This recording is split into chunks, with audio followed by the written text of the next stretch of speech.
Hello to anybody joining. I'm just getting set up right now. Let's see what we can do. Gonna check the chat, see if I'm live.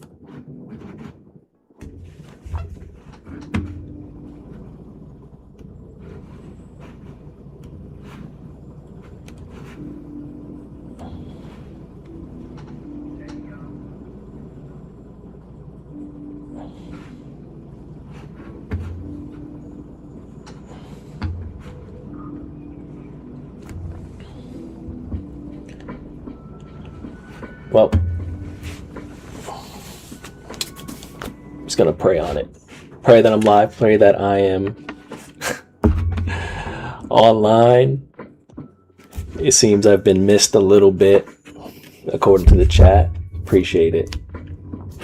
So welcome back to Keeping It Real. This is the show where we give authentic advice, we give a little bit of coaching, and we keep it real always. Let me know if you guys can hear me or if the music's a little too loud. I can turn down the music.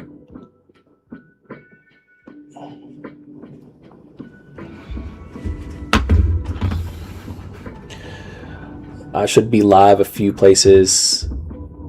Twitch, Instagram. If you can't hear any music, well, then I guess that part's not working, which is fine.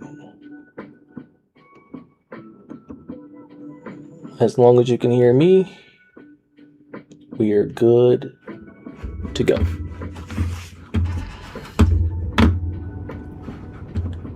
All right, like I said, I should be live in a few places right now. I hope everyone's seeing me. If not, this video will be recorded. There might be technical difficulties. This is the first stream that I'm doing. All right. Welcome back. Today is going to be an introduction to the show. And this is probably the 10th or 11th or 12th time that I've said I'm going all in on this social media thing, on delivering content, on delivering videos, on delivering streams, and I am back.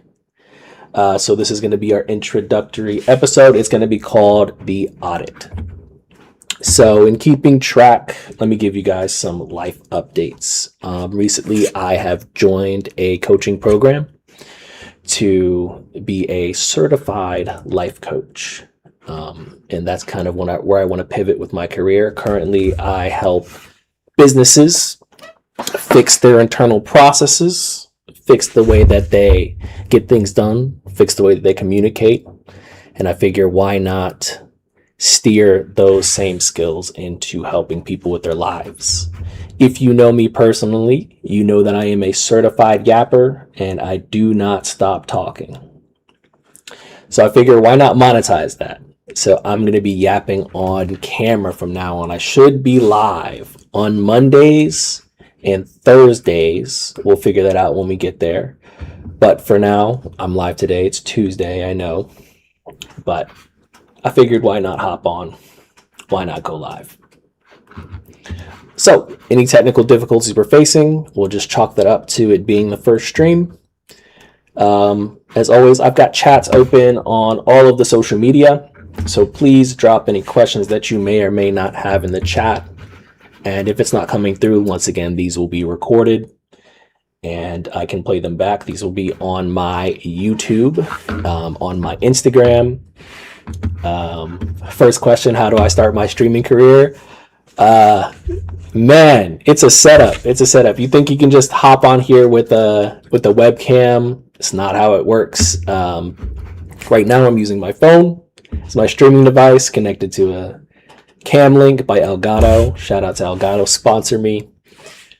and you have to get all the software. You have to get the software set up, OBS Studio, and that goes into all of your social media. And then you pray that it streams properly. Then you just pray that it streams properly. Currently, it's streaming all right. Got a few viewers across the different social media accounts, which is good. I appreciate it, everybody. So let's get started into what we're talking about today. Thank you for welcoming me back to the stream. Yes, Nokia phones will work, especially the old school ones. Maybe in your dreams, though. So today's topic, right, is the audit. We're going to find out where we are. So I'll speak from the experience of going into a business and figuring out what's wrong with the business. You never can just start by going in and making changes. You got to figure out what is going right and what is going wrong. Point is, as I move into this career of coaching, of helping other people figure out what's going right, what's going wrong, how they can improve in their own life, you have to figure out first and foremost where you are. So I'll start where I am, right? I'm in a good career field, got a good career path, got a good family and friend support.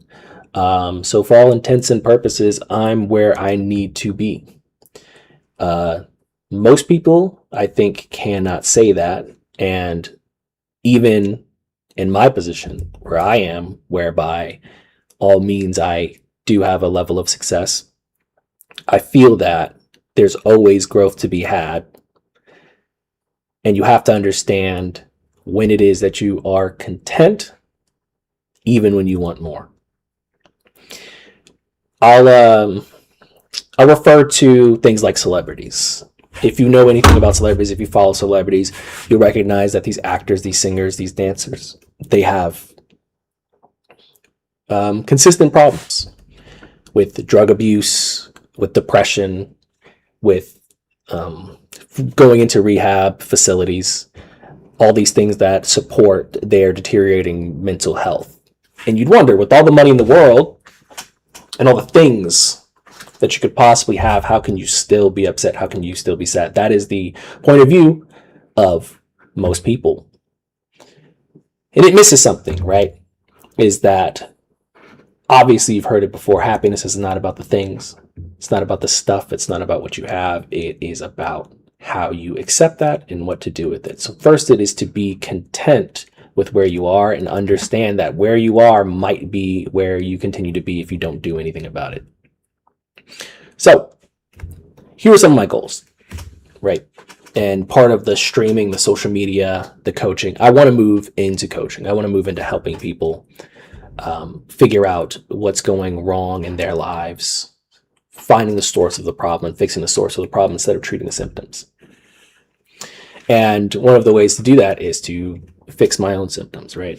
While I go through this coaching program, part of it is that I need people who I can coach as part of the hours to get the certification. You have to do coaching to get a coaching certification. So of course I want to do my coaching. Alex Hormozy once said one of the best tactics to grow, especially in business, is to have a good product or service and then give it away for free. So all of my videos, all of my content, everything there is going to be obviously free as it's on these platforms. From there, my one-on-one coaching, my personal consultation will be individually paid in my business where people can get one-on-one coaching. Outside of that, I've set different goals, like financial goals. And there'll be videos coming soon about some of my financial goals, but one of my financial goals, starting on September 1st, mark my words, from September 1st of 2026 to September 1st of 2027, 365 days, 1 year, I have 1 year to generate $500,000 of income. That is $500,000 worth of income. The next year, add another $250,000, that's $750,000 of income. Why? This all ends up at kind of a challenge that I'm setting myself. It's 5 and 5. And if you have military background, you know 5 and 5 means something different there. But for our purposes, 5 and 5 will be 5 years from when you apply yourself. 5 years to make $5 million. Not an easy task. And if you know anything about finance, you know anything about money and reinvesting in yourself, money grows exponentially. Your first $1 million will be much harder to make than your second million, and so on and so forth. Money compounds on itself. So that's why the challenge is set up that way. The first year you'd make 500,000. The second year you'd make 750,000. You add 250,000 each year to the fifth year, with the fifth year being $1.5 million as your goal, which would get you over that 5 years, $5 million. Most people would think of it as, if it's 5 years to $5 million, that's $1 million a year. But that's just not usually how it works. More power to you. If in 365 days you can generate $1 million in income. And if you can, shoot me an inbox, teach me your ways. I'll let you be my coach if that is the case. You can join in on this challenge if you'd like. More about this will be in the short form videos on my Instagram and TikTok. You can join the challenge if you like. You can try to build this money with me. I'll tell you, it's not easy. I'd say it's a lofty goal, especially if you haven't already cleared around $200,000 in a single year before, which is about half, 200 to 250. If you haven't done that before, it's going to be harder without some sort of money generating source, a source that generates a lot of money. One of those being, if you do it right, content. So that's part of the reason I'm going all in on content, right? I have my W-2 job, which I'll still be working. It aligns with what I want to do as a business. I essentially do business coaching to businesses on my day-to-day on my W-2 job. That's a major driver of income. And the next driver would be all in on content. And the ways that I am thinking about doing this, there's quite a few ways. I have quite a few avenues, like once again, that I'll go into inside the short form videos, and you can follow along. I'll give updates in the streams, but there's quite a few different sources and streams of income that I want to establish. One of those will be UGC for product reviews, and it goes into my coaching as well. I have pretty severe ADHD, which is probably why you are seeing me now after all of these months on the stream. I have pretty severe ADHD, so that is one of my holdups to getting a lot of things done. And what I want to do as far as product reviews is review products that help me manage those symptoms, whether or not they are legitimate solutions to problems, the product, or they're just dopamine bait to make you feel good for a second and feel like you're actually helping. Things like fidget spinners, etc. Do fidget spinners actually help you focus? I don't know. To each their own. I've tried every single type of fidget toy that you could think of, and I'd say that for the most part, they don't help me focus on a task. They're nice to have when you're sitting on a bus or a train, and you go ahead and use them. So if you have ADHD or if you just have trouble focusing, that's going to be part of it, part of those UGC videos. Link for the camera is the iPhone 16 Pro Max. It's just an iPhone. So if you want to shoot, and that goes back to the thing about content. If you want to make content, just pick up your phone. I'll send it's a phone, $100 cam link, and a $20 cable, and you can go live and you can make content. It's amazing how much you can do with just a little bit of good lighting and your phone.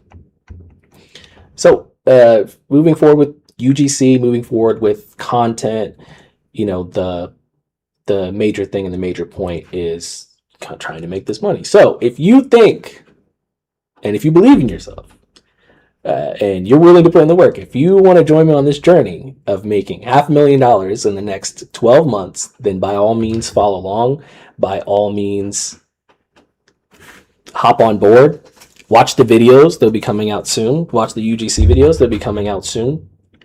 And we'll get it going. But that leads back to the major point of this video, is the audit. So let's audit ourselves, right? First, look at where you are currently, right? Everybody has different goals. Everybody has loftier goals than the other. look at where you are currently, right?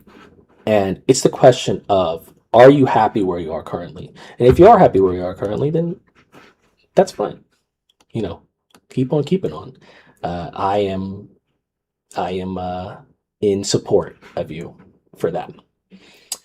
If you are not, right? If you're not currently where you'd like to be in life, then this video may be for you. And if you're not sure, this video, this stream may be for you as well.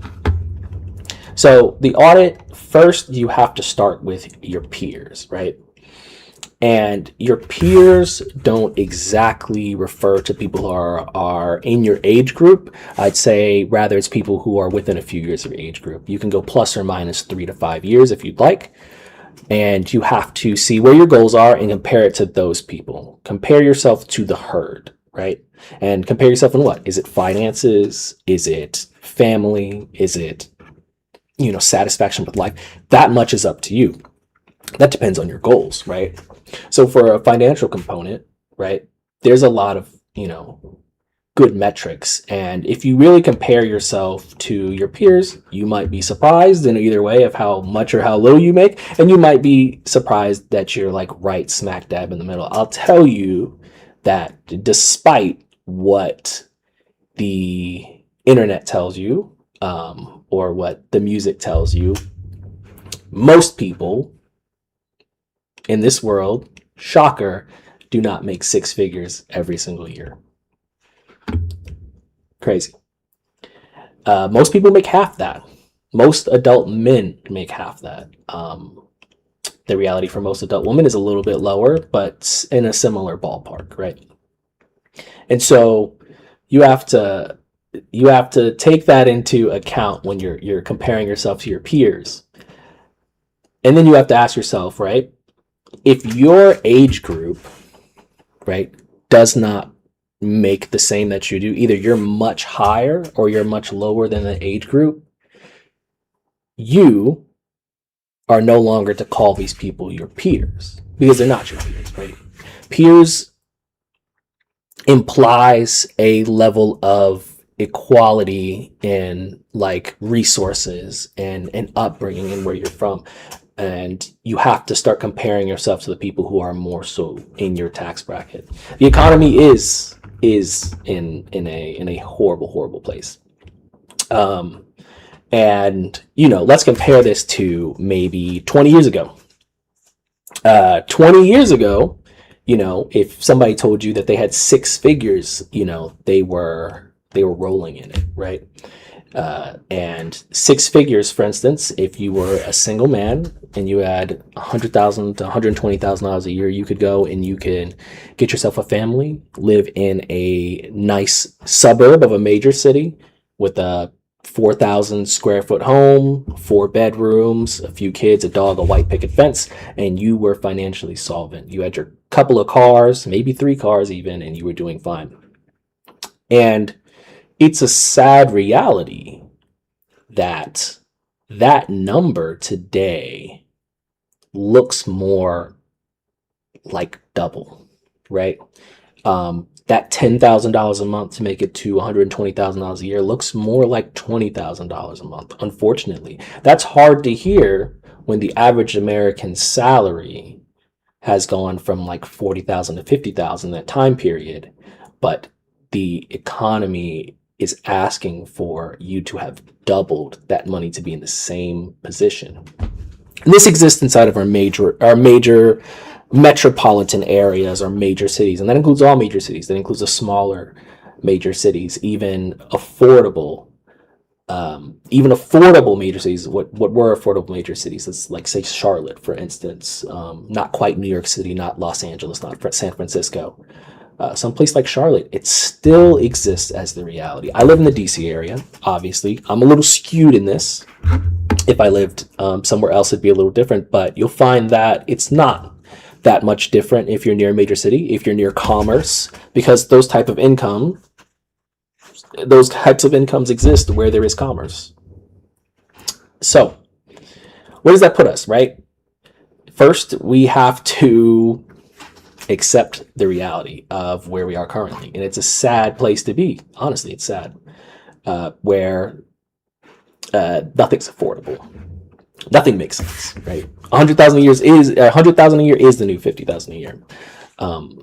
I was in DC recently with a friend, and I was talking to her, and she's DC. She's an engineer in DC, and we were speaking, and I said, I said something along the lines of, if you make a good amount of money, say $100,000 to $120,000, she said, "Is that a good amount of money?" And I had to face it that, like, even though we live, but a few miles away, she lives in Logan Circle, in DC, which, if you know anything about DC, Logan Circle and DuPont are very, very expensive areas.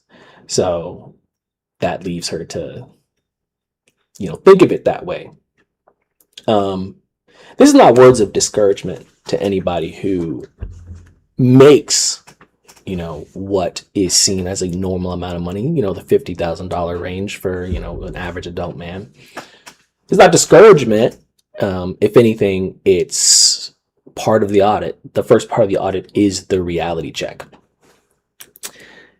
That reality is detrimental for most to hear, but and we'll get into relationships later. We're not going to do that right now.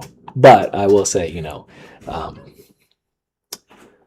if you're making that type of money, there's, maintaining a relationship where, I guess I'd say as a man, where you're hoping to support a woman or be the "I got this one" every time guy and pay for every meal, $50,000 is not going to do it. It's not going to cut it. And I've met people. I was speaking, or there was a friend who was speaking at a dinner that we were at recently, speaking about, how she's from, out in the country, but was out in the Baltimore area. And she was speaking about how she, had a really nice ring, a really expensive ring. And, her husband is, like a blue collar man in construction.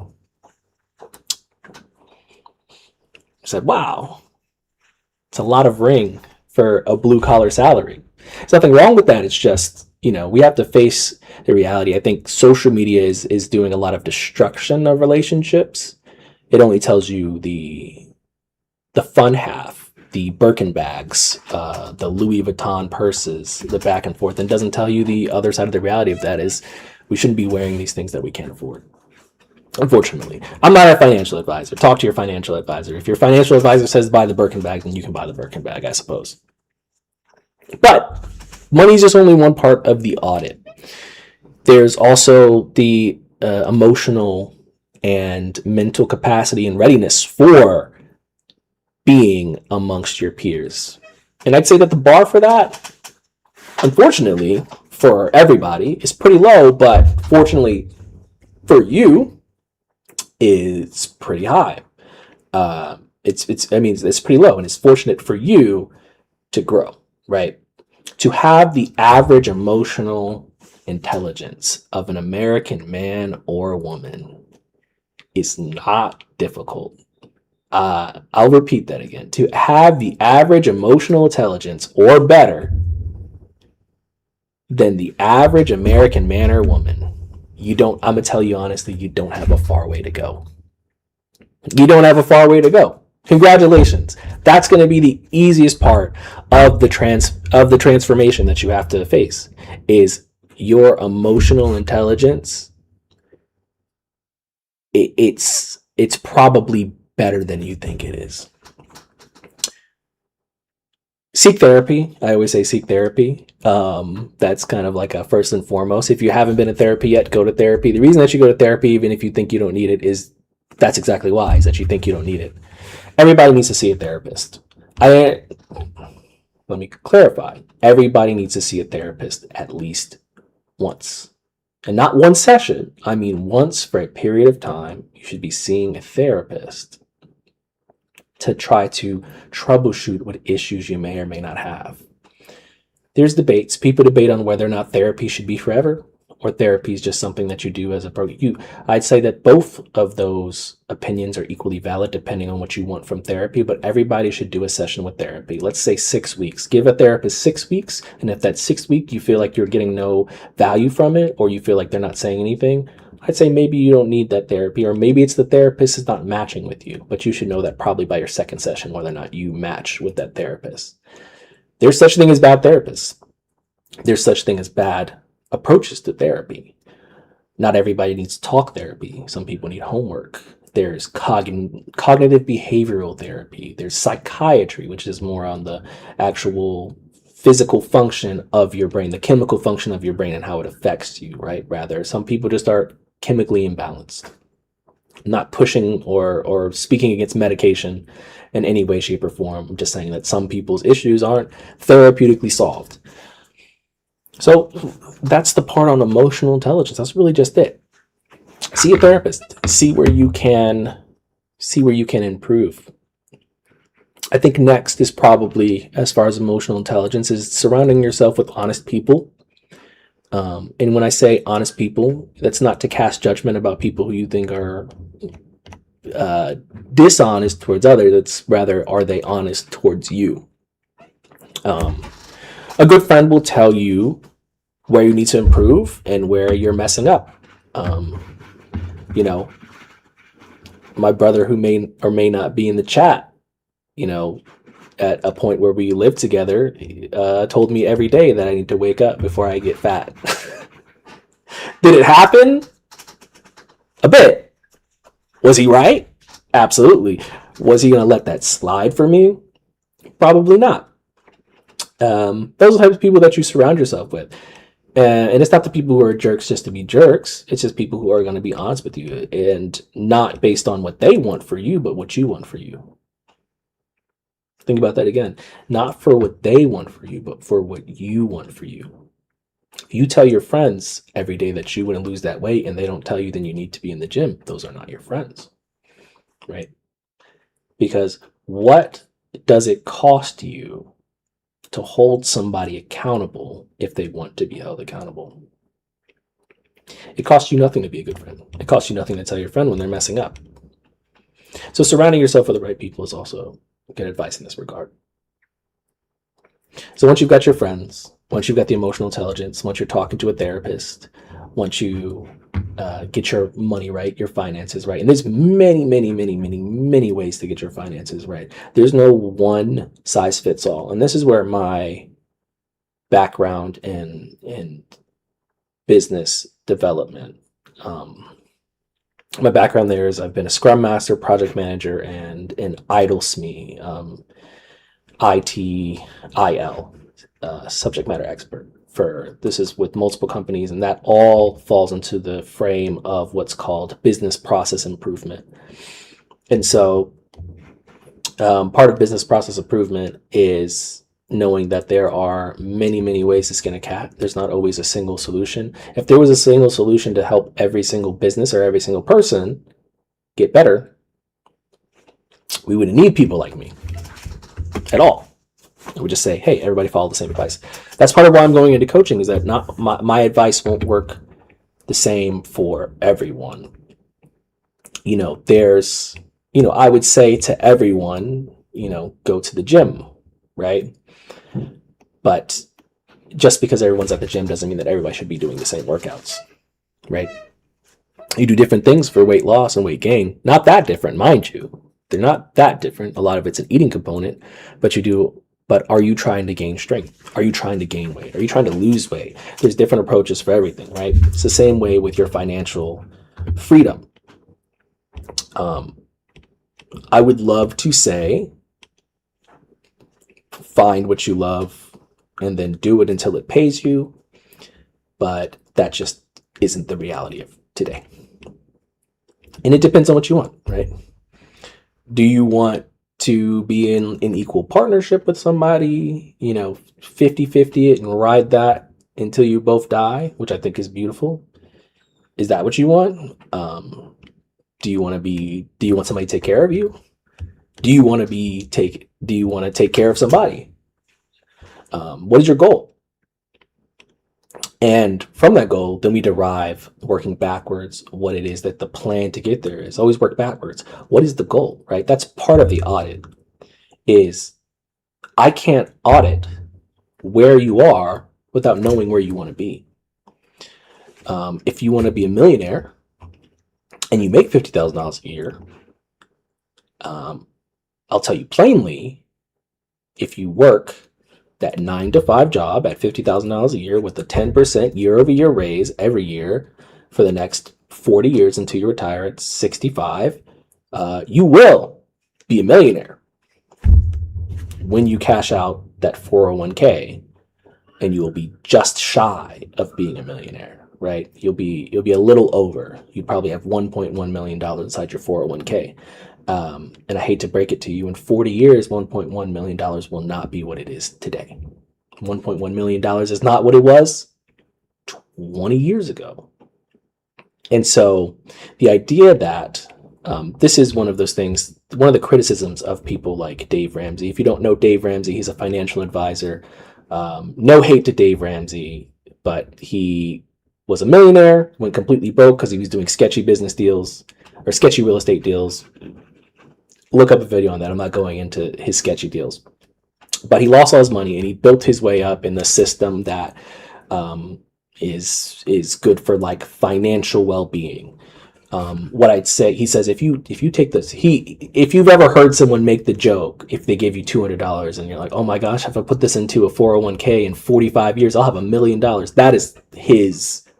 That's his words, right? That's where people were joking about his advice. His advice is really, really, really, really good at getting you out of financial trouble, getting you to a place that, like, getting you to a base zero where you are financially stable. He will get you there. You read his books, you watch his stuff, he will get you to financial stability. His advice, however, will not make you a millionaire. I can tell you that much. So there's systems, right? I would love to believe that the American dream of working 40 hours for somebody else's company would get you to that $1 million mark sooner rather than later. I would really love to believe that. And maybe that was kind of the way to go 30 years ago. It's not. So, what are your goals, right? And then are your goals realistic? So if I had let's say that we're a client, let's do, okay, Bob. If there's a Bob in the chat, sorry, Bob, you're going to be the example today. Bob,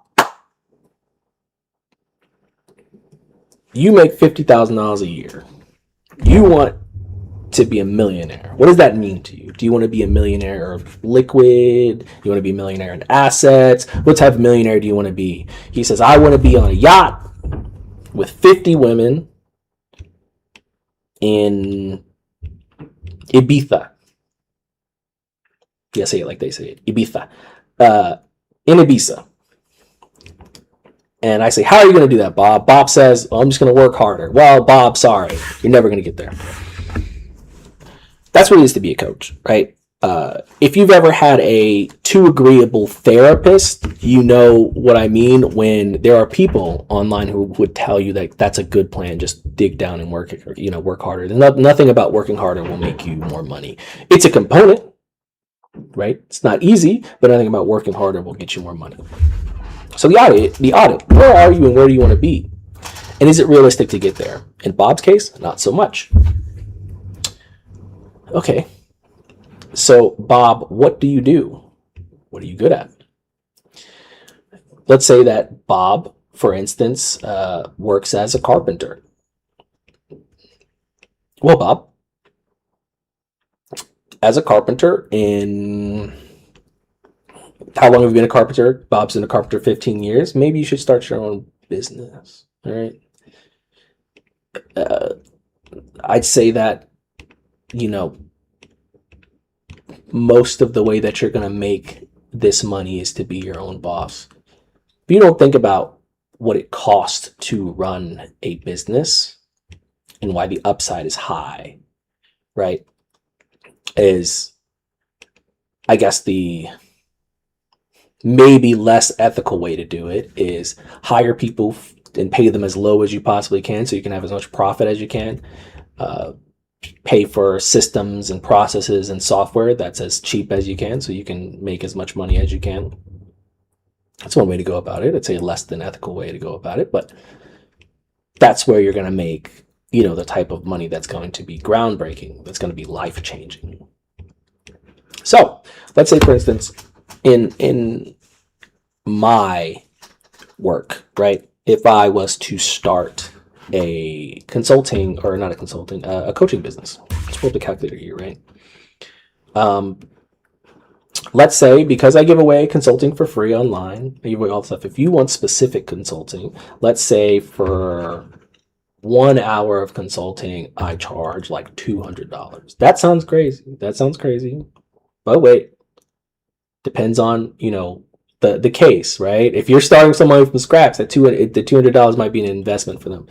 And let's see that I would do that for 10 clients a week. That's 10 hours, 1 hour sessions for 10 clients a week. And do that all year. Let's say 50 weeks because I take 2 weeks off, right? That is a 6-figure income right there, right? For, what did I say, 10 hours of work? Is that right? Let's run that again. $200 an hour for 10 clients for 50 weeks out of the year. Yep, that's $100,000. Right? That would be me, myself, doing so for $200 per client for 10 hours a week. I don't know many people who couldn't spare 10 hours a week. I don't know many people who work truly 40 hours per week, So imagine if you were a coach for somebody else's company. What do you think you would get from that? I'd say maybe half to 3/4 of that. You'd make $50,000 to $75,000. The $25,000 to $50,000 that they're taking is overhead. It's for insurance. It's for all the things that a W-2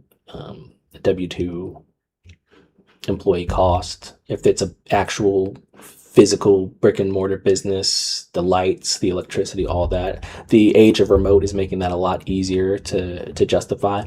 But it's a 6-figure income. Let's say that 20% of that goes to taxes. So really altogether, that is $8,000 a year on a 10-hour side hustle. That's pretty good. That might be one of those things that if I get into, could get me to that $500,000 this year goal. That'd be a great place to be. It's thinking like that, is the difference between, getting to your, that's more of like in the planning stage is you have a goal, you have a where you are, and you have to reach that goal. You have to backwards plan. That's only one of like the sources of income that I'm talking about when I'm talking about making the change or switching it up to get to that $500,000 goal. But that's just kind of me saying where I'm coming from with this. That's part of the audit. So you've got your financial, you've got your emotional well-being together. Now let's talk about your physical well-being. I'm not going to tell you you need to be a gym bro. I'm not even going to tell you need to be in the gym. I'm telling you that you need to be living an active lifestyle, right? Because what's the point? I think ultimately, what is the point of getting all this money, getting your life together, and then your health declining very quickly by the time that you're 40, for you to not be able to enjoy it, right? That one's obvious. I'm not going to harp on that one, right? This is stuff that we know, right? You're supposed to do cardio. You're supposed to eat properly. There's nothing I can say here.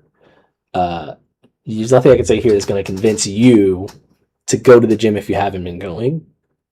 I can convince you to stop if you have been going.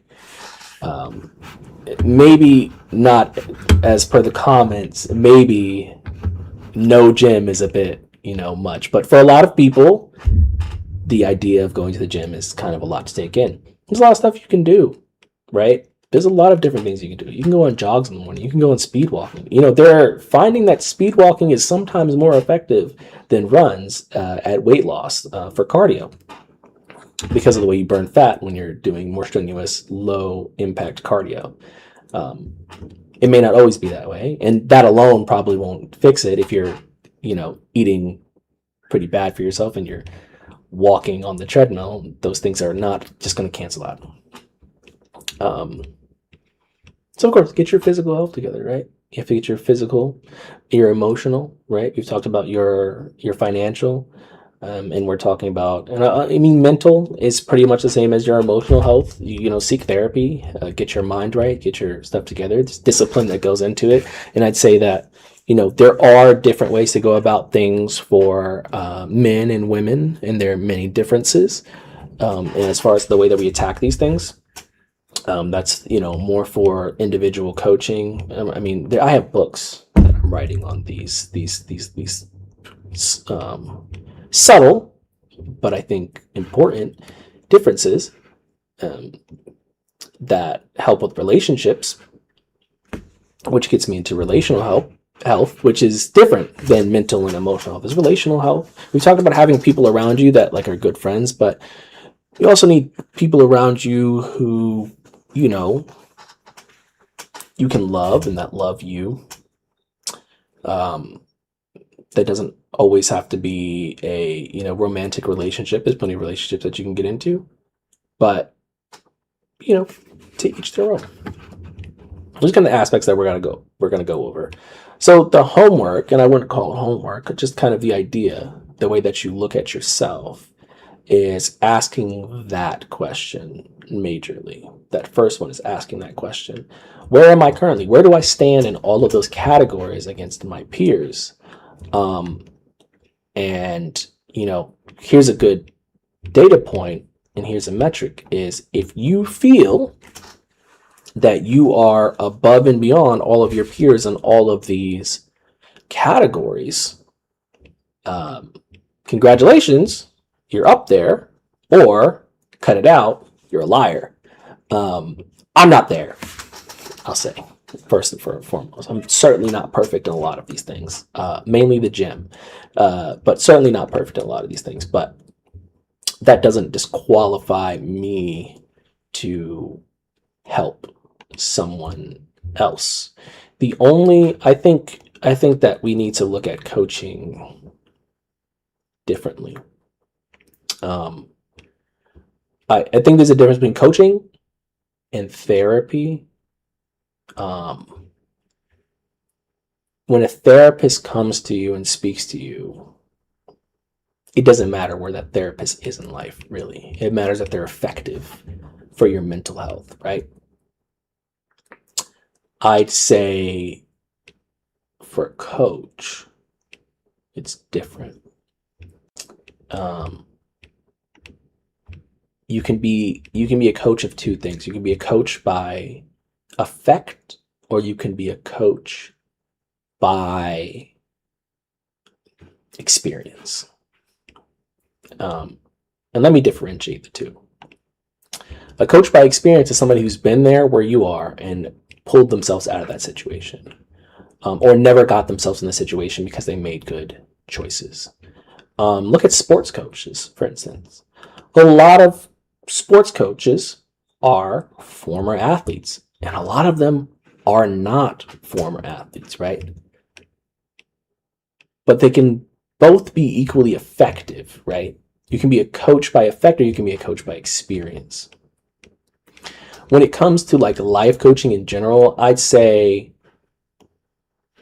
first of all, look at the person, and if you think that person is somewhere that's money coaching. If you're going to sit here and talk about money, right? Money coaching, if you're like, oh man, I need to get my finances right, I need to get my money right? If I didn't have a 6-figure income, if I didn't, have multiple streams of income being generated, I'd say don't listen to me, right? There's no two types of effective coach and then an experienced coach. There's not two types when we're talking about finances and getting your business and getting your life together, right? There's no such thing as the coach of effect. You're not gonna take you're not gonna take alcohol advice on how you should cut down from an alcoholic unless they've beaten it, right? Because if somebody's telling you like, hey, you got to cut off the liquor, and they're like, bro, you're like on it right now, kind of not the person, right? But it exists that in this line of coaching, you kind of want to be somewhere and pull people to where you are, right? And then there's things that you can learn that from people who are, I think, financially behind you, but only if it's to help you grow financially. For instance, why does my boss, a multimillionaire, why does he look at me and ask me for advice, right? Because ultimately he's investing in me making him more money, right? And that makes sense, right? But it's because the trajectory of myself is upwards, right? You wouldn't trust a coach whose trajectory is downwards. You wouldn't trust a coach who's never been in these places, who's never been in these rooms. I've lived a pretty hectic life full of many, many, many mistakes. As people in the chat know, many, many mistakes. And because I've got through them and out of them and out of the effects of those mistakes, that's what qualifies me to speak on it. And in that regard, I think anybody can be a coach. I just don't think everybody can be an effective coach, because then they'd say, well, I did it, so why can't you? That's not the angle. The angle is, I did it. How can we make it so you can do it too? To be what people in Scrum would call a servant leader, right? Servant leader is what we call it in Scrum. And a servant leader is somebody who is, while they are technically in charge, they are really in service. And everybody's had, and I hope everybody's had, a leader or a boss like that. Somebody who's willing to sit down there with you and walk you through it and talk you through it and make sure that you understand it, who does not shame you for having questions. That doesn't mean they're not hard on you. Everybody knows that a coach has to be able to kick your ass sometimes, right? But a servant leader is somebody who's going to be down there with you, right? And then third, right, we've got mentors, right? And a mentor is different than a coach in many ways, but the main thing that's different about a mentor is there. A mentor is doing it, and you're just shadowing the mentor. The mentor doesn't owe you anything, right? A coach owes you a lot because they're trying to improve you. A mentor doesn't owe you anything. The mentor is like, I could take you or leave you. And they will sleep like a baby at night. A mentor is different. A mentor can kick you in the ass, and they're going to do a lot more ass kicking than they're going to do helping. A mentor is going to say, you don't get it, right? That doesn't mean that they're an ineffective mentor. It means that they're a good mentor, but not so much a good coach. There could be mentors who are coaches. There could be coaches who are mentors. They can do both. But a lot of times you'll find that these people aren't. If there was somebody, say, for instance, you want to be in real estate and you want to be making $1 million deals monthly, and you find a mentor for that, a real estate mentor, guess what? This person is busy making those $1 million deals. They don't really have time to sit down and walk you through everything. They're going to say, jump on and like watch me work. If you don't get it, you go do the research and you figure it out. And there's a coach. Understand the difference, because a lot of people get caught up when they find a mentor, and people who are mentors know what a mentor is. And they find a mentor, and that mentor is not going to slow down for you to keep up. The coach will. Coach will slow it down for you. A mentor will not. So you have to understand what you need, right? And I think you need a coach and a mentor because they do two different things for you. I can help with your processes on your day-to-day life, right? I will sit down with you and figure out what time you wake up, not what time you set your alarm, what time you wake up. What you do when you get to work, what you do after work, up until the time that you go back to work. I'm a veteran. And so what that means is there's no 9 to 5. Though technically, if you ask anybody what the work hours in the military are, they're basically 9 to 5. They're supposed to be 9 to 5. You get paid in the military like they're 9 to 5. So I ask you, from the military or not, if you are getting off of work at 7 p.m. and expected to be back there at 4 in the morning, is that really a 9 to 5, right? You're working 4 you get up 4 a.m., do PT, get dressed, go back to work, get there 6 or 7, work all the way till 7 p.m. at times. Maybe not every day, but a lot of days. Then they cut you loose and they say, be back here soon. How are you supposed to see your family? How are you supposed to go out and eat and chill and have fun? And then be back there at 4 in the morning? The answer is that you're not. And I don't believe, for the most part, that most people in corporate America have that type of situation. So there's time. There's time. You have time, right? You have time for your self-improvement. That's what sucks about it, is that you have time. If you tell me right now that you don't have the time, I won't believe you. I don't believe you. Don't believe me if I ever tell you I don't have time. You've got time. We've got time. That's what the audit's for. It's to break down. It's to break down, right, where you're behind and use that time more effectively. I don't have time to read these books on self-improvement. Well, you drive to work for 30 minutes there and back every single day on your 9 to 5. You've got 30 minutes each way. You've got an hour a day of a ride to listen to it as an audiobook, or to read that book if you're on the train, but you can listen to an audiobook in the car. I don't have time. I'm so tired when I get back from work. You work a desk job. I get it. You're tired. But are you tired? Right? A coach will tell you these things. A coach will say that to you. A mentor will say, what are you talking about? And just go on with this business and leave you behind. So that's the audit, right? The audit is figuring out where you are, right? Before all else, the audit is figuring out, where am I currently and where do I want to be? And then we backwards plan from that. When I get to the course, when I get to the part of the course about taking in sessions, I'll start taking people, maybe from the comment section, maybe from my Instagram, maybe from YouTube, maybe from Facebook. We'll figure it out. I think I'm streaming on Facebook. That wasn't working earlier, but maybe I am. That is the audit, right? That is what the coaching is all about. Where am I now? And where is it that I want to be? Right? And is it reasonable where I want to be? Are you going from the $50,000 a year to Birkin bags? And are you going to do it by yourself? Or are you going to do it with somebody else? Are you going to do it with somebody else? Or are you going to do it depending on somebody else? How is it that we get there? And that's my job as a coach, to get you from point A to B. I can point you to a mentor, but I'll tell you that a mentor won't do that. That mentor will tell you, watch and learn, right? And the bottom line is, most anything worth having is probably not easy.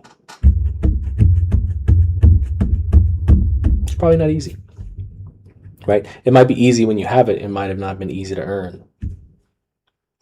I speak to shouts to all my people out there, my military people with disability. People are like, oh, you get that check? You get that check? Oh, that's easy. You get that check? Oh, it's easy to get the check. Now it's easy for them to send the check. It wasn't easy, the things you had to do to get that check, right? Most anything worth having is not easy. It's either hard on the front end or it's hard on the back end, but it's hard. And so that other bottom line is, if you want things, you have to be willing to work for them. That doesn't mean work harder all the time. It means work smarter sometimes. But that is the bottom line, is as your coach, not your mentor, as your coach, my job is to get you from point A to point Z. And we'll worry about the rest of the alphabet as we get there. But I'm telling you, it's not 2 letters between A and Z. It's a lot. 24 letters between A and Z that you got to get through. So the audit, where am I now? And where is it that I want to be? This will conclude our first episode of Keeping It Rail. I am your host, Rael. This will be saved, posted on YouTube. Parts of it and clipped may be posted on Instagram, posted on Facebook, not sure yet. We'll get it edited. I've got an editor who's going to be working for me, maybe putting these videos up. Mondays and Thursdays is what I'm proposing as a streaming schedule. We'll get there. The streams will get better. The streams will get much better as time goes on. We'll make sure we're streaming on all platforms. If you tuned in, thank you very much. If you did not tune in this time and you're watching this on replay, also, thank you very much for the views, for the clicks. Look out for my other channels. I'll be posting things inside comments. I'll be posting things inside of my YouTube, my Facebook, on all platforms. Sniper out on all platforms. And with that, I'm going to bid you guys adieu and a good night. The streams will be from 8 to 9 on those days. So hopefully you guys can tune in, put it on your schedule, and with high hopes, I will see you guys very, very soon. That is Rael out.